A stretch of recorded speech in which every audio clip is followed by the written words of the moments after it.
नमस्कार दर्शक बंधु, आज हूँ शुक्रवार दिन नवेम्बर मास 7 तारिख। आसतु जानिबा आज संपूर्ण खबर आउ देश दुनियार सबु बड़ खबर उपरे नजर पकाइबा।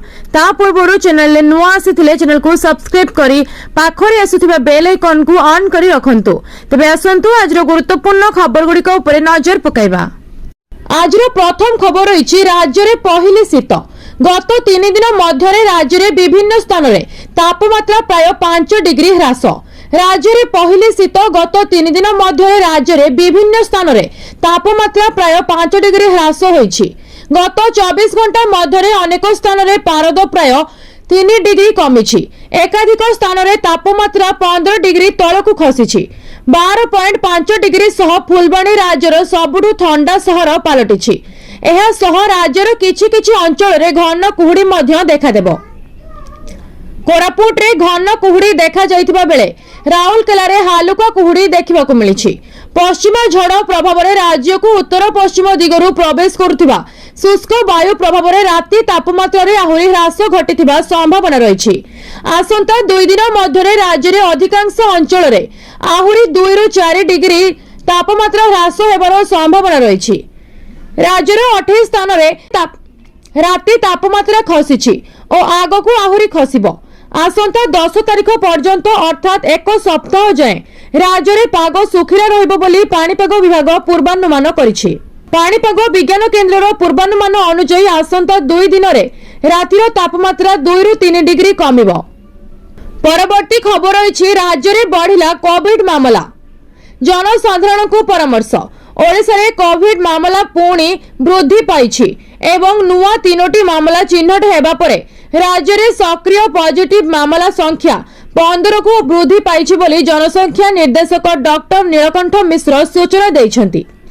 जन स्वास्थ्य निर्देशक कहिसेंती जे राज्य रे कोविड मामला संख्या 12 थिला, किंतु स्वास्थ्य विभाग को राति पर्यंत मिलिथिबा सूचना अनुसार 2 रु 3टी नुआ मामला चिन्हट होइछि।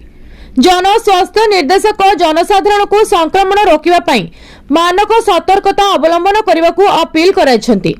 जहां अधीन रे भीड़ स्थान को न जिबा, हाथ बारंबार धोइबा एवं मास्क और ग्लोव्स पिंधिबा।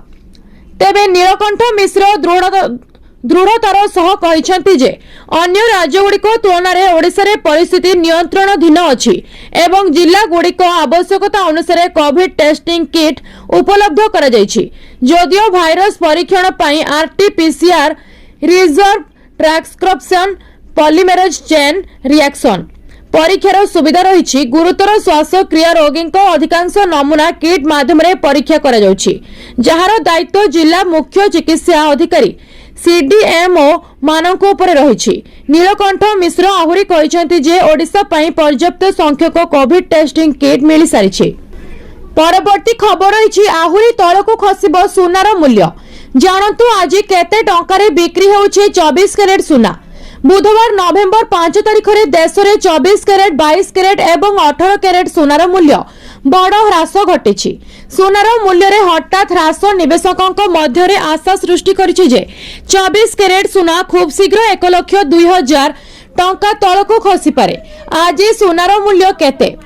देश रे आज 24 कैरेट सुनार मूल्य प्रति 10 ग्राम 1,21,910 टंका रही, जहां गत काली 1,21,480 टंका तुलन में 430 टंका अधिक। एही समय रे आज 22 कैरेट सुनार मूल्य प्रति 10 ग्राम 1,11,750 टंका रही, जहां गत काली प्रति 10 ग्राम 1,11,350 टंका थिला। एहार अर्थ हेउछि गत काली तुलन में आज 10 ग्राम 22 कैरेट सुना मूल्य 400 टंका महंगा होइछि। 18 कैरेट सुना पाई 10 ग्राम सुनार मूल्य आज 91,430 होइछि, जहां बुधवार तुलन में 320 टंका वृद्धि पाइछि। एही वर्ष एपर्यंत सुनार मूल्य प्राय 60% वृद्धि पाइछि। आज किछि प्रमुख सहर रे सुनार मूल्य। मुंबई, कोलकाता, हैदराबाद, बेंगालुरु, केरल, पुणे, विजयवाड़ा, नागपुर एवं भुवनेश्वर भली सहर रे प्रति ग्राम 24 कैरेट सुनार मूल्य 12,191 टंका रही। परवर्ती खबर रही 8th पे कमिशन को नहीं आसिला बड़ अपडेट। एमानक दरमा होइजिबो 2 गुणित, केंद्र सरकारी कर्मचारी एवं पेंशन भोगी माने अष्टम वेतन कमिशन कार्यकारी हेबा पई उत्साहर सहित अपेक्षा करिसेंती। सरकार एबे अष्टम वेतन कमिशन गठन करिसेंती एवं एहार सरकारी विज्ञप्ति जारी करा जायछि। एही कमिशन लो कार्य हेउछि केंद्र सरकारी कर्मचारी को वर्तमानर दरमा भत्ता एवं सुविधा गुड़िकर व्यापक समीक्षा करिबा। कमिशन 18 मास मध्य सरकार को तांकर सुपारिश दाखल करने को पड़िबो। यह सीधा सड़क लक्ष लक्ष परिवार पॉकेट को प्रभावित करिबो। एथर सरकार चाहती जे दरमा केवल मुद्रास्फीति किंबा वरिष्ठता उपरे नुहे बरं कार्य दक्षता उपरे मध्य आधारित हेउ। एहार अर्थ हेउछि भल प्रदर्शन करथिबा कर्मचारी माने अधिक सुविधा पाई परिबे। तथापि विशेषज्ञ माने कहिसंती जे सरकारी व्यवस्था रे कार्य दक्षता आधारित दरमा कार्यकारी करिबा कष्टकर हेबो, कारण प्रत्येक कर्मचारी को दायित्व एवं कार्यभार भिन्न होइथाय।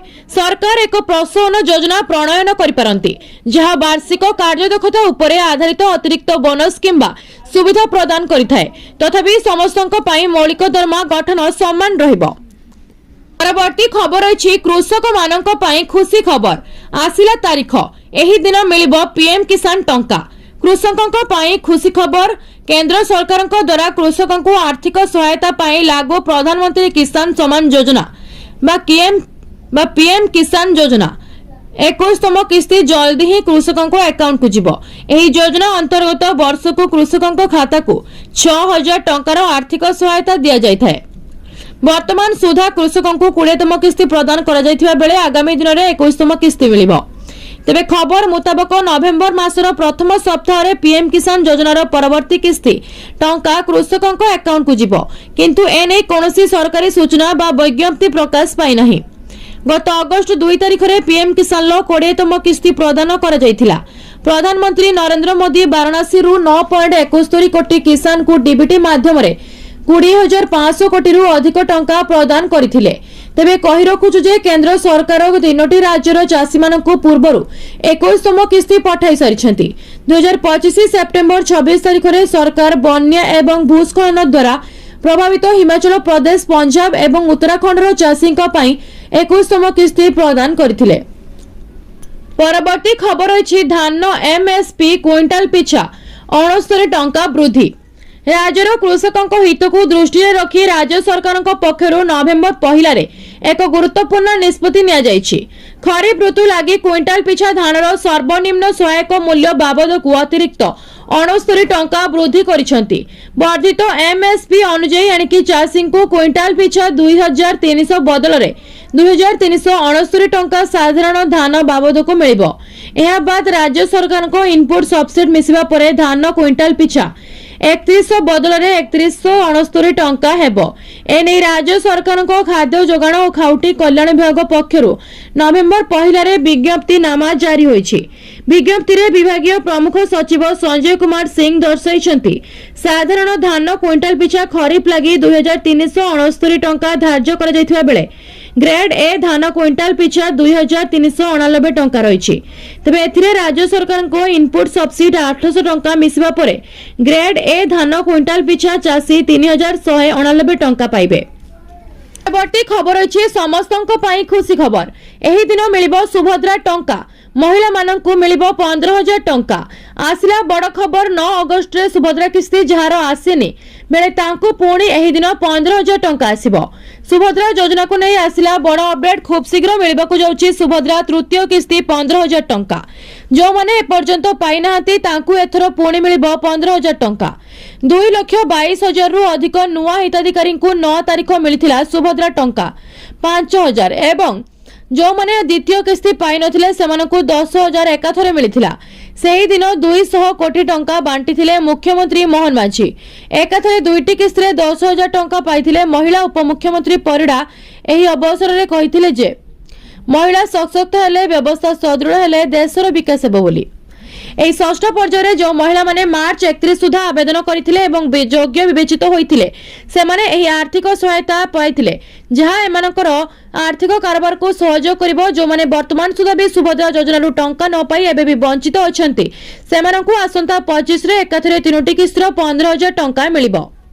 परवर्ती खबर रही बाप रे बाप 60 थिला 120 हेलाणी आगकू आहुरी बढ़िबो पियाज दर चिंतारे ग्राहक मुंडरे देलेनी हाथ। बांग्लादेश रे पियाज दर आकाश छुआ होईछि। बजार दर मात्र किछि दिन मध्यरे द्विगुणित होईछि, जहा साधारण लोकंको रोसई बजेट को संपूर्ण भाबरे विपर्यस्त कर देइछि। राजधानी ढाका समेत देशर विभिन्न बजार एवं चिट्टागंग, राजशाही एवं खुलना भली अन्य सहर गुड़िकर पियाज किलोग्राम पिछा 110 रु 120 टंका बिक्री होउछि। किछि दिन पूर्वरु एही समान पियाज प्रति किलो 60 टंका उपलब्ध थिला।